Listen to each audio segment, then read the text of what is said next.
रंजना इतना परेशान थी, इतना रो रही थी, मगर इनकी ननद जो है उस साइड मेहंदी लगाए थी। इनको थोड़ा मॉम इतना भेदभाव क्यों करती हैं दोनों बहुओं के बीच में? क्या प्रिंस इनका सौतेला बेटा है? प्रिंस इनका खुद का बेटा नहीं है। नमस्कार दोस्तों, मैं मधुलिका आप सबका स्वागत करती हूँ आपके अपने YouTube चैनल जिसका नाम है मधुलिका UPRBL। तो दोस्तों आज मैं बात कर रही हूँ रंजना के मिस कैरेज को लेके कि ये लोग क्यों नहीं बताए क्या क्या हुआ और क्या प्रिंस इनका बेटा नहीं, इसमें भी बात होगी। और किस वजह से मतलब घर में इतना बड़ा दुखों का पहाड़ टूटा मगर किसी के चेहरे पे सिकन नहीं आई, किसी के चेहरे पे वो दुख नहीं जाहिर हुआ। तो नमस्कार दोस्तों, मैं मधुलिका आप सबका स्वागत करती हूँ आपके अपने YouTube चैनल जिसका नाम है मधुलिका UPRBL। मैं हूँ मधुलिका। तो दोस्तों बात करते हैं, जैसे कि आपको पता है रंजना प्रेग्नेंट थी, 3 महीने पूरे हो गए, रंजना को 4था महीना चल रहा था।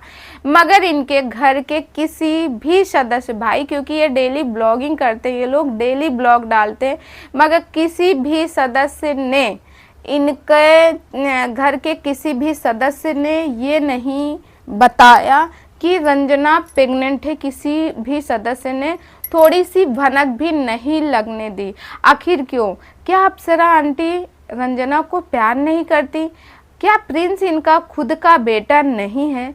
दोस्तों जैसे कि आपको पता है जब अंशु का मिसकैरेज हुआ था तो सारे लोग अंशु को ही दोष दे रहे थे, क्योंकि अंशु की जो सासू माँ थी वो बहुत ज़्यादा, यानी अंशु की जो सासू माँ है वो बहुत ज़्यादा केयर कर रही थी, मगर अंशु ही नहीं केयर कर रही थी अपना। अंशु के वजह से ही मिसकैरेज हुआ था अंशु का, क्योंकि अंशु जिस तरह से उछल रही थी, जिस तरह से कूद रही थी, और जैसे होली वाला ब्लॉग देखे थे जिस तरह से वो धमाल मतलब मचाए थी, तो इसके वजह से अंशु को ही दोष दिया जा रहा था।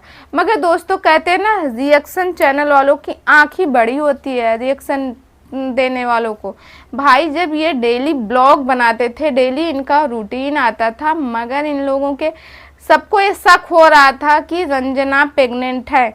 कुछ लोग तो शक कर रहे थे मनीषा प्रेग्नेंट है, मगर मनीषा का नहीं, मगर रंजना का तो सारे लोग कह रहे थे रंजना प्रेग्नेंट है। क्योंकि जब हमारे यहाँ यानी कि जब इनके यहाँ सचिन और मनीषा की एनिवर्सरी थी 4 मार्च को, उसके एक दिन पहले शायद मेहंदी रस्म थी। उस दिन हमारी जो अप्सरा आंटी और सचिन भैया साथ में उनके कई दोस्त थे, तो इन्होंने छठी वाली बात की थी कि जब मतलब पोते का छठी होगा तो मैं अपने सिवान में ही करूँगी, सिवान में वहाँ, और कम से कम 1000 लोगों को बुलवाऊंगी, ऐसा कुछ कही थी। तो सबका दिमाग जा रहा था उस समय कि यानी ये प्रेग्नेंट जो है हमारी मनीषा जी हैं, बल्कि मनीषा नहीं थी उस समय, प्रेग्नेंट जो है रंजना थी। रंजना लगभग 1.5 महीने की प्रेग्नेंट थी।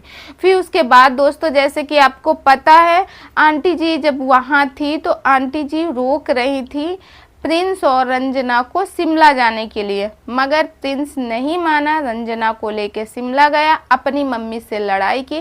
वैसे भी बहुत ही बदतमीज किस्म का प्रिंस है, उसके बोलने में क्या बोल जाए किसी को। जितना सचिन सीधे साधे में है, भाई सचिन वो करेक्टर जगत दीदी के साथ वाला नहीं, ऐसे अगर देखा जाए तो सचिन को हम सीधे साधे में ही गिनती करेंगे। जितना सचिन सीधे साधे में, उतना ही प्रिंस बेकार इंसान। वो कब क्या बोल जाए, जो भाई अपने बहन के लिए बोल सकता कि मेरी बहन हॉस्टल से भाग गई थी, वहाँ भाग के किसी के साथ गई थी, ये हुआ वो इंसान कुछ भी कर सकता। तो प्रिंस ने अपनी मम्मी से झगड़ा किया, झगड़ा करके अपनी वाइफ को शिमला घुमाने ले गया था। शिमला घुमाने के बाद अच्छा आंटी जी अकेले ही सिवान गई थी, उनकी तबीयत खराब थी, क्योंकि उस टाइम पे सचिन भी दिल्ली गए थे, तो उनकी बेटी ने यानी पूजा ने उनका टिकट किया, तो वो चली गई बिहार, वापस चली गई।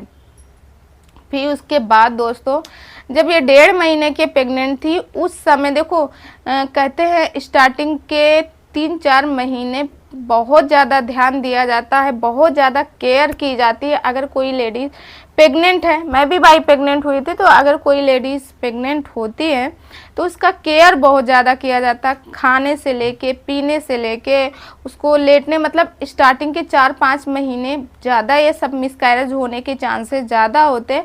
जब 4-5 महीने, 4 महीने हो जाते, कंप्लीट 4 महीने हो जाते, तो इतना मिसकैरेज होने का कोई चांस नहीं रहता, क्योंकि कहते हैं तब मतलब जो हमारा शरीर है वो मतलब पोढ़ा हो जाता, ऐसा हमारे यहाँ पोढ़ा बोलते हैं, वो आपके यहाँ क्या बोलते हैं भगवान जाने।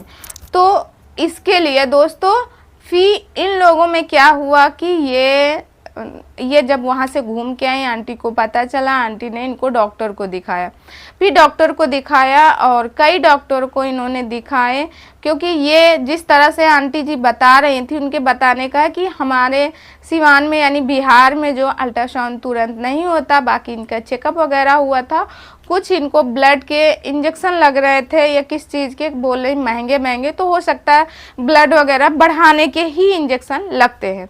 तो अच्छा, इनकी दवा वगैरह हो रही थी। फिर दोस्तों जिस हिसाब से रंजना को आपने देखा होगा, जब भी रील बनाती है रंजना कभी यूँ मटक के, कभी यूँ मटक के, और ज़्यादातर रंजना सुबह भाई जल्दी उठती है, जल्दी उठने के बाद किचन में काम करती हैं, खाना में मतलब आती है मेड काम करने वाली, मगर अक्सर जो है रंजना ही किचन में दिखती हैं, बल्कि मनीषा किचन में नहीं दिखती, रंजना किचन में ज़्यादा दिखती है। तो वहाँ पे ये अपना काम करती थी और पैर छूना झुक झुक के और डांस करना। और हाँ दोस्तों, ख़ास बात एक ये भी मैं बता सकती हूँ कि देखो इनके यहाँ पे रंजना की ननद आई पूजा, जैसे कि आपको पता है पूजा के 2 बच्चे हैं, एक बेटा है एक बेटी, और बेटी लगभग 2.5 से 3 साल की है। तो 2.5 से 3 साल के बच्चे का कम से कम 15 किलो वेट तो होगा ही। और रंजना अभी स्टार्टिंग के दिनों में प्रेग्नेंट है, तो उनको क्या ज़रूरत थी इतना आव भाव दिखाने की, इतना कि मैं मामी हूँ, इतना प्यार करती हूँ। उस बच्ची को बार बार गोदी में लेती थी। रंजना को उस बच्ची को बार बार गोदी में नहीं लेना चाहिए, मगर रंजना इस बात को नहीं वो अपना कि मैं मामी हूँ, मामी इतना वो केयर कर, क्या ज़रूरत थी, नहीं लेना चाहिए था। और दोस्तों एक तो बात ये हो गई, दूसरी बात और एक हम करना ये चाहते हैं कि जब रंजना का मिसकैरेज हुआ, यानी 29 तारीख को बताया जाए, 29 अप्रैल को इनका मिसकैरेज हुआ।